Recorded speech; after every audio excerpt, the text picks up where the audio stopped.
On Monday, October 19th, 2015, there will be a federal election in Canada, in which Canadians will vote for who they want to represent them in Parliament, and ultimately which party gets to run the government for the next 4 to 5 years. This video will explain what the main political parties in Canada are and their vision for Canada's future by comparing some of their policies. Canada has 3 main political parties: the Conservative Party of Canada, which is more right-wing, the Liberal Party of Canada, which is more centre to centre-left, and the New Democratic Party, which is generally more left-wing. But this tells you little. Let's get more specific, beginning with taxes. The current Conservative government brags about the lowest tax rates in 50 years, especially their small business tax rate cut from 11 to 9% and the corporate tax rate cut from 22 to 15%. They promise to keep taxes low and simultaneously balance the budget. The Liberals plan to lower the tax rate of middle-class Canadians earning up to $89,000 from 22% to 20.5% by introducing a new tax bracket of 33% for those earning more than $200,000. They will leave the small business tax cut in place but raise the corporate tax rate to 19%. The NDP promises not to raise personal or business taxes but will raise the corporate tax rate to 17.5%. On old age security, this is a social security payment available to most Canadians at the age of 65. The Conservative government announced their plan to raise the eligibility age to 67. The Liberals and the NDP have both said they would reverse this. On ISIS, the Conservatives have committed Canada's military to fighting ISIS through bombing campaigns. The Liberals believe Canadians should not be the ones in combat, but rather should train locals to fight ISIS.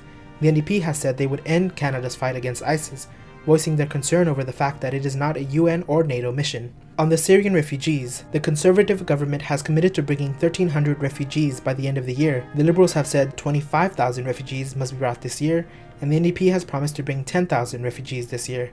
These numbers rise for the Conservatives with an additional 10,000 in the next few years, and the NDP with an additional 46,000. The Liberals have yet to give a number for any additional refugees. On infrastructure, the Conservatives currently have a $5 billion a year infrastructure plan.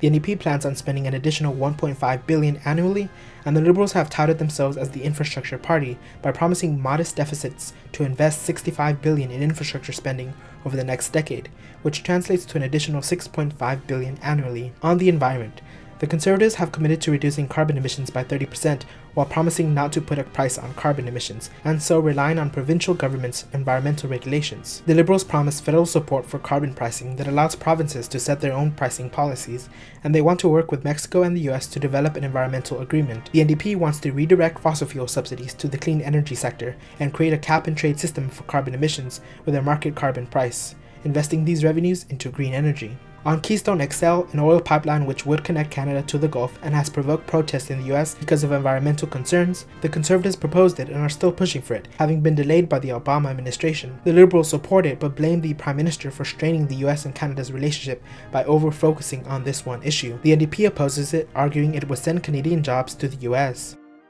On government reform, currently, the upper house of parliament, the Senate, is appointed by the Prime Minister. The Conservatives support an elected Senate, or if not, for it to be abolished like the NDP advocates. The Liberals want to form an independent, non-partisan process by which the Prime Minister would get advised as to who should be appointed. Both the Liberals and the NDP want to replace the first-past-the-post system of voting, with the NDP promising a mixed-member proportional system which would give parties a proportional representation and allow for direct elections of local representatives. The Liberals have said they would explore all options and advocate mandatory voting like in Australia. And finally, on drugs. The Conservatives would not decriminalize marijuana, the NDP would decriminalize but not immediately legalize the sale of it, and the Liberals would decriminalize, legalize, and tax it. And now that you have some information, go vote.